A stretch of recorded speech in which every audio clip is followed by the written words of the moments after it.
Hey, what's up? It's Patrick, and welcome to my guide to completing the new City or Underworld Elite Area task on RuneScape 3. On screen right now is everything you need to prepare yourself. I just want to go over a couple of things. Under other requirements, Killy's Knowledge 7. This is one of the tasks that you do for that guy Killy in the smithing area so you can learn how to make the necromancy armor and weapons. You know how there are two different sets of tasks, one for the power armor and one for the defensive armor, I guess you can call it. This is the one for defensive armor where he asked for a blueberry pie. Another thing I want to talk about is the part under items needed where it says ritual components to reach a high soul attraction. I'll explain when we get to that part. It's a little bit complicated. And also any soul cape, you have to beat the memory of Nomad distraction diversion in less than 20 minutes. I'll briefly cover this when we get to that part of the video, and anything to gain access to soul altar. Obviously there are things like the wicked hood teleport or the abyss. If you can use those things, then go ahead, but you cannot use them if you've never been there before. So this part is really for people who are going to the soul altar for the first time. I will show you how to gain access to it. One last thing before we start. In my video covering the hard tasks, I try to go about it in the most efficient way possible by having you do things that are close to each other, but these elite tasks sends you all over Gielinor. I'm going to have you try to do things that are close to each other, but it just does not work as well here. So if you feel like it's all over the place, that's because it is.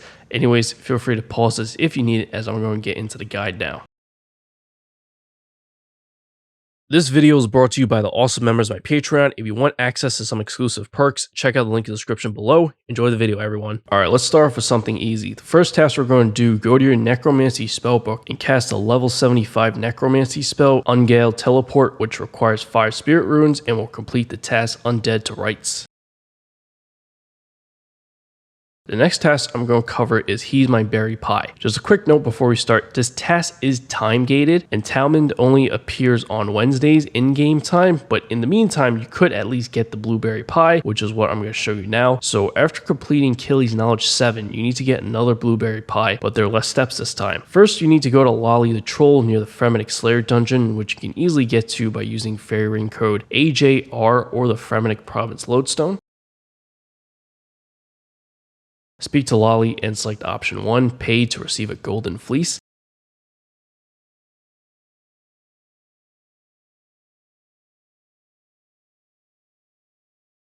Take this to any spinning wheel. I went to the one upstairs in the Lumber's Castle, where you then need to use the golden fleece on the spinning wheel to turn it into golden wool. You actually have to click on the golden fleece from your inventory, then click on the spinning wheel to use them on each other. I don't believe it comes up as an option if you only click on the wheel. You then need to go to a fairy ring and use code CIS to go to a place called Escape Rune. My go-to fairy rings are either to use the Tokuzol to teleport to Fight Caves and go north. There's also a fairy ring between Edgeville and the Grand Exchange. I go to either one depending on whichever one's more convenient for me at the moment. But after using code CIS, you'll be teleported to Escape Rune. Speak to B.Y.O.B to exchange the golden wool for blueberries. Now you need to go to a cooking range. I just went to Lumberge again. Use the blueberries on the pie shell to create an uncooked blueberry pie, then cook it on the range.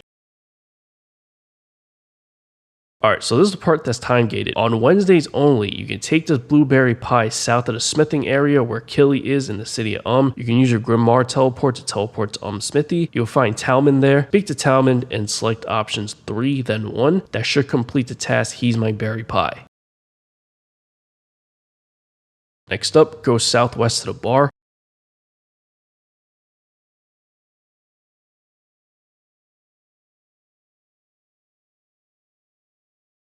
While standing inside the bar, use your potions on one another to create an overload potion, which will complete the task B.Y.O.B.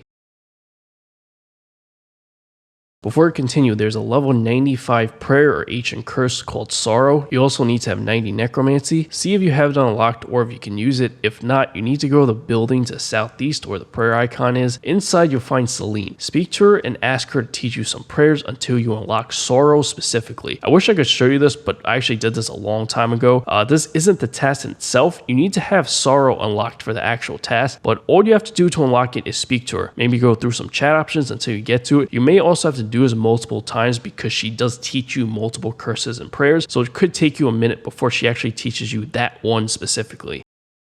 Once you have Sorrow unlocked, make sure you have some prayer points and go to Death north of Draenor Village Lodestone, enter Death's Hourglass,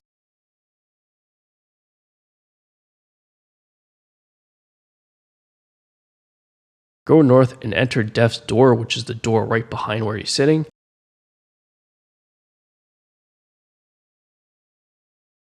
Select option 1, River Nomad. Head north to the big bridge, and once you're standing over the water, activate the Sorrow Curse, which will complete the task, A Sorrow State of Affairs. If the task doesn't complete, you might not have went far enough into the bridge. Just go further in, turn off, and back on. Next up, we're going to do this task where you have to find 8 specific owls within the city of There are actually 14 of them in total, but this task only requires 8, and they also have different necromancy requirements, so we're going to do the 8 with the lowest level requirements. Let's start by using the city of lodestone and go to this area right outside the bank. The owls you're looking for specifically have a track option, because there are other random owls throughout the city that don't have that option.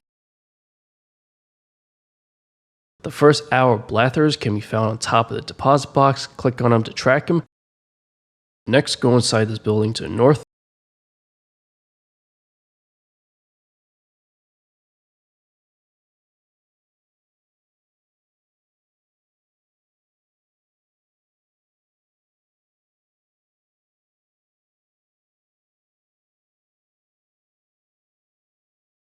Track Celeste on the stairs.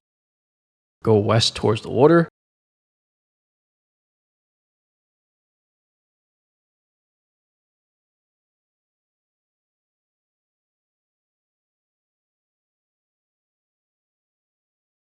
Track Amascut on this bench. Head a bit northeast.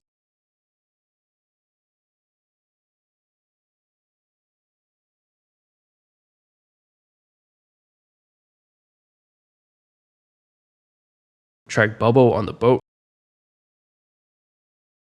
The rest of them can be easily accessed through teleports. Use your Grimoire teleport to teleport to Smithy.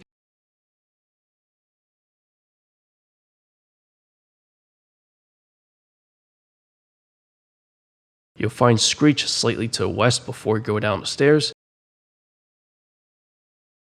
Use the passing bracelet to teleport to Hanging Gardens or run a bit east. Morai can be found to the east directly across from the patch. Use the passing bracelet to teleport to Haunt on the Hill or run a bit north. On the south side of the building in the window, one of the owls is named Eswi. That would be number 7. Lastly, use your passing bracelet to teleport to Reflection Pool. Go a bit southeast down the path. Near the beginning of the path, you'll find Snowy to the north, and that should be number 8, and that will complete the task. I'll be seeing you.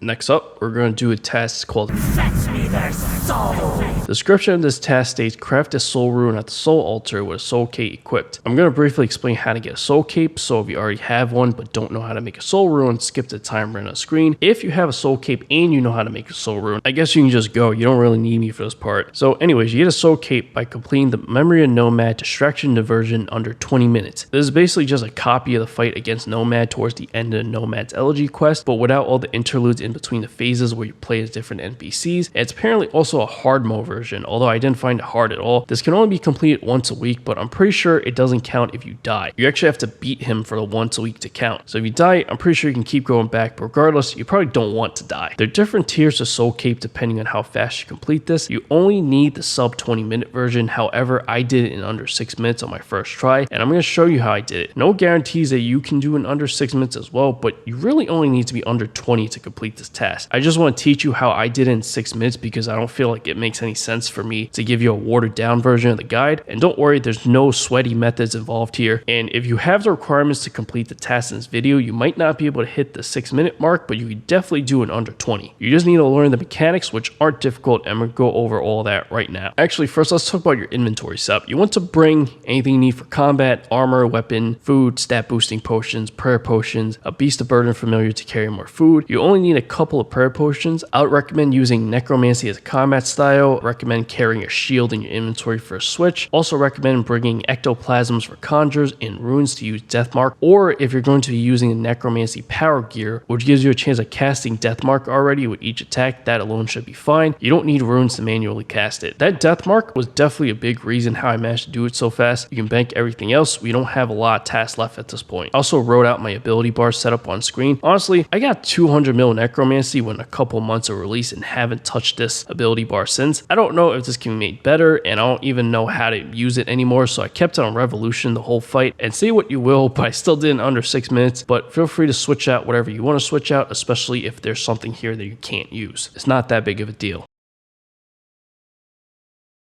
Now let's get into the fight. You may want to watch ahead a little bit before doing it yourself, but when you're ready for a fight, you go to Death, enter Death's door behind him, select option 1 to go to the river, and walk across that gigantic bridge. There's another door at the end which you can enter. When you go to enter that, you select option 1 to face the memory, and that leads into the room where the fight takes place. You'll find Nomad in the middle. Just some quick tips. Do not use any overhead prayers. Protection prayers are useless because his attacks are typeless, and Soul Split heals him as well, actually even faster than it heals you. So it's all useless, but you can use the stat boosting ones like Sorrow, for example.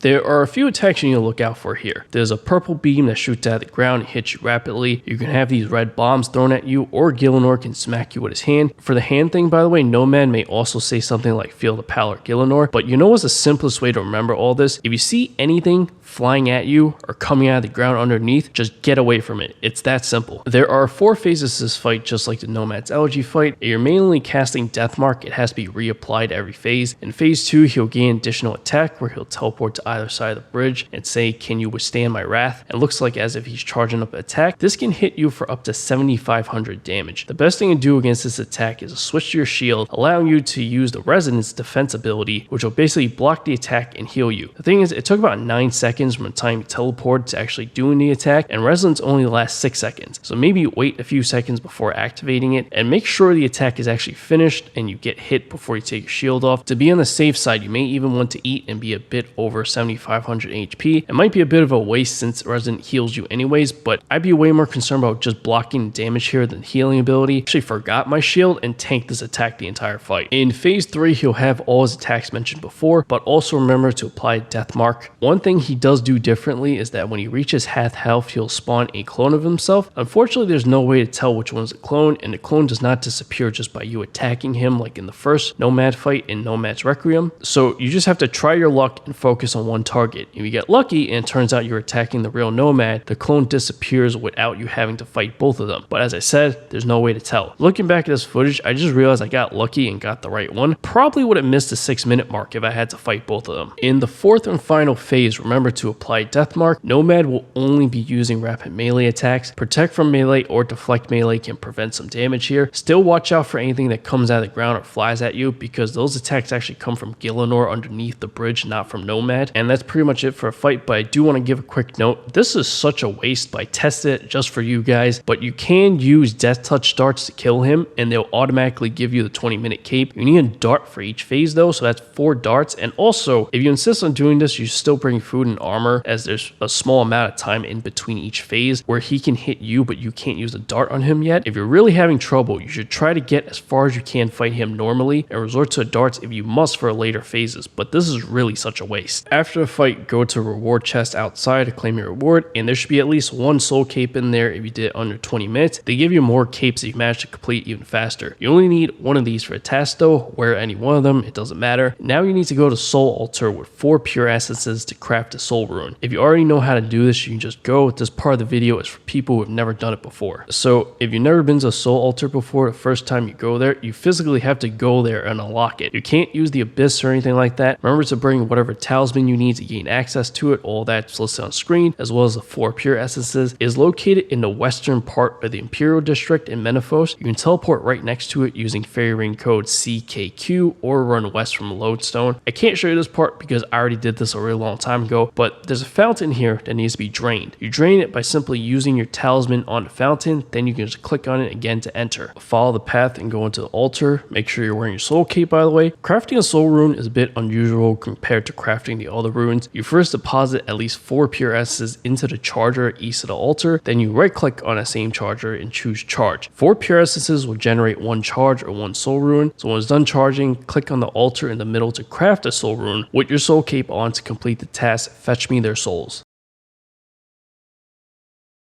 Next, we're going to do a task down with the disturbances, and the description says dispel 6 ritual disturbances within a single ritual. So this one's a bit complicated to explain because I need to try to explain how to set up your ritual, and I can't tell you exactly what to put because there's a lot of things locked behind levels, so you vary a lot depending on what level you are. You can also take boosts such as the necromancy potion or overload to draw higher level glyphs. There's also a bit of luck involved here, not too much, just a few things have to go right for it to work, so it may take you a few tries, meaning doing multiple rituals, but you probably won't need more than 1 set of supplies because each set does last for multiple rituals as it is. I recommend doing this at the Undead ritual site, which you can teleport to using your Grimoire, because it's supposed to be a more laid back ritual site. It allows the disturbances to last longer, because what a waste it would be for disturbances to spawn and you're too slow in taking care of it. It's especially important if you don't know what to do for each disturbance, but I will cover that in the video as well. To use this ritual site, you need Zorgov's ring from the Requiem for a dragon quest and wear it. If you lost it, you can get another one from Vorkaf in the City of by the reflection pool. While wearing the ring, speak to the archivist in the room east of the ritual site who will tell you to return to a ritual platform. It should be good to go. Wear this at all times while you're here. The first question is, which ritual should you do? I think powerful essence is probably the best for this, but that requires 95 necromancy. Technically there's no level requirement for this task, but you do need 90 to complete the elite task in general, so I would recommend at least having 90. If you're between 90 and 94, then you can do powerful necroplasm instead. You just want a higher tier ritual that lasts as long as possible to give you more chances for disturbances to spawn during a single ritual. Another thing that can affect how many disturbances can spawn is the soul attraction percentage at the top. This affects what kind of disturbances can spawn. The higher the percentage is, the more disturbances you have access to, giving them more chances to spawn. Regardless whether you do the powerful essence or powerful necroplasm ritual, each one requires 8 glyphs, leaving you 3 empty glyph spots that you want to fill with alteration glyphs. When you go to draw a glyph, you can find those in the drop down menus at the top left. The 2 alteration glyphs that you should be focusing on here to fill those 3 empty slots is either the attraction glyph or the protection glyph. I like protection because even though you get less soul attraction, it's only a little less and extends how long a disturbance can last, which is great because they can disappear fast. Also, if you're level 99 higher necromancy and you have the cape gives you the ability to pick an alteration glyph to give yourself another boost, but you still need to meet the level requirement of that glyph, as there are glyphs at level 100 or higher. Also be sure that you're actually wearing the cape, as you won't get the extra boost otherwise. Anyways, once you figure out what kind of setup you want and what ritual you want to do, get your materials, your candles, your ghostly inks, and also whatever item is needed for your specific ritual. You might need multiples of that specific item for multiple tries. While you're doing that, I'm going to explain the different disturbances and how to deal with them. They can disappear kind of quickly. You're not going to have time to watch my video then try to do it right after, but they are relatively simple. Not too much brain power memorizing is needed here. So first is the wandering soul. It will appear at the edge of the ritual site and you can just click on and dismiss it. Some things have to be clicked on multiple times to get rid of them. Could also be a lag or ping issue, but don't just stop after one click. Keep clicking until it's gone. Second, sparkling glyph. Just click on the glyph to restore it. You really have to glue your eyes to the screen for a duration in your ritual if you're going to try to catch every disturbance. Third, shambling horror. So when he shows up, one of the glyph or candle spots will also have green stuff coming out of it. You click on the shambling horror, then you click on the spot that's lighting up to sever the link. This must be done before he reaches the spot, and it can be confusing because your character does not physically walk up to shambling horror like they do with everything else, and also none of the click options change. So it may look like it's not doing anything even though you're clicking. Listen, all you do here is click on the shambling horror, then click on the spot. That's it. Even if it looks like it's not doing anything, just try it. Disturbance number 4, corrupt glyphs. 3 of these will appear and you have to get rid of them in a specific order. What I did was click on one until it worked, then click on one of the other 2 until it worked, then click on the last one. I just found out right now, according to Wiki, that they have vertical lines on them representing the numbers 1, 2, 3, and you interact with them in that order. Although I did fine without knowing that information. Disturbance number 5, Soulstorm. It will appear over any of the spots. Click on to get rid of it.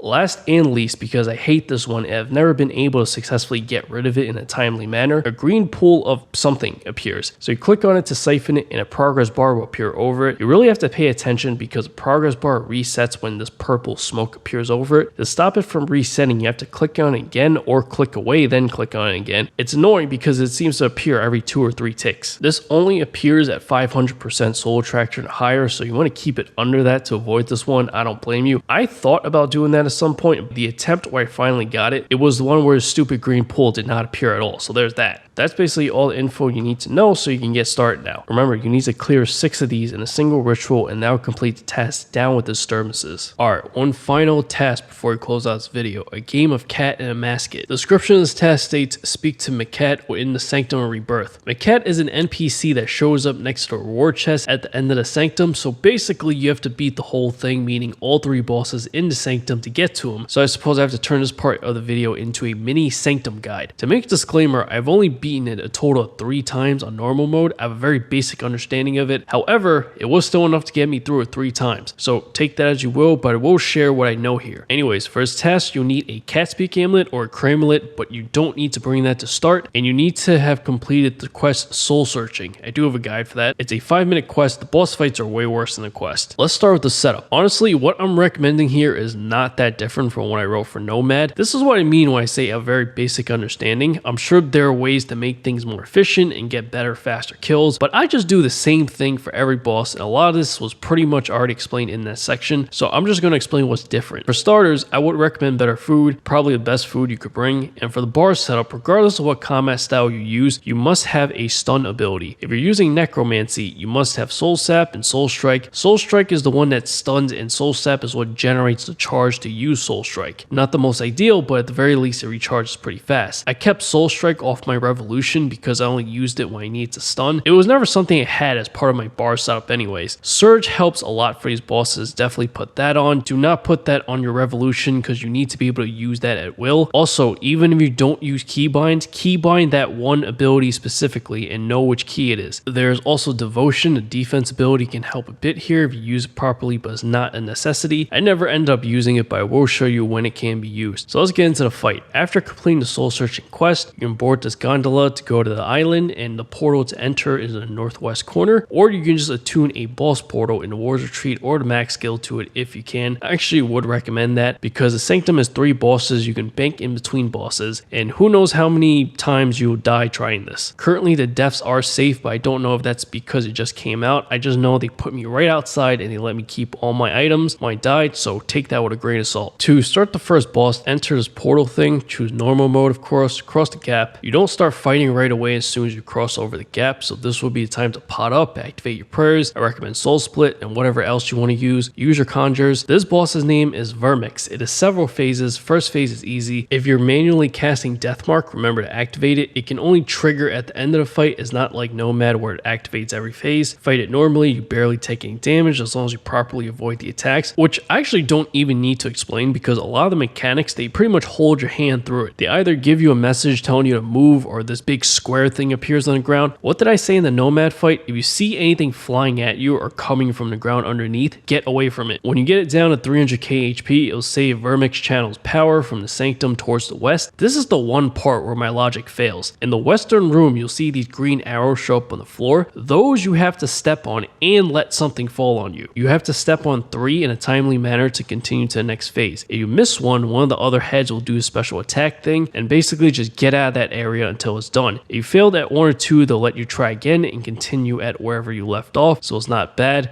Just a slight waste of time, you may take some damage. In the next phase, keep fighting the head in the middle. This is the main boss. It may be a bit stronger because the other heads give it a boost, but don't bother killing them. They spawn just as fast as you can kill them. You're better off taking the extra hits. This is the easiest one of the 3, by the way, so if you can't take these hits without defeating the other heads, you might be in trouble. There's also a chance these scarab things might spawn. Those you should kill, and they are what the stuns are for. You cannot deal any damage to them until you stun them, but stunning in itself can also damage them, so it's possible to one-hit hit them with just a stun. These scarabs suck because there's ones that can explode and deal damage to you if you don't kill it in time, and the other one can heal the boss. Yeah, you don't want either of those, especially with how easy they are to kill. Also, all 3 bosses uses these scarabs. Keep that in mind. At the end of phase 2, it'll do the same thing with stepping over the green arrows, but now it's on the eastern side of the room. In phase 3, just keep fighting it. There are no additional mechanics. Once again, it might be stronger only because of the additional heads. At the end of this fight, you can open the reward chest, collect your reward, and go bank for a next fight. I don't know if this affects anything, but I'm only here to teach you how to get through the fight as safely as I can so that you can complete the task. I couldn't give a crap about what kind of loot you get on this attempt, but after you bank and stuff, you come back the same way you came to start the fight. When you click on the portal, you get an option to continue. Of course, select yes. Jump down the ledge, and same as the first fight, it won't start right away, so pot up, use your prayers, recommend soul split and whatever else you want to use, and conjures, and you can begin. Remember to use death mark. The second boss,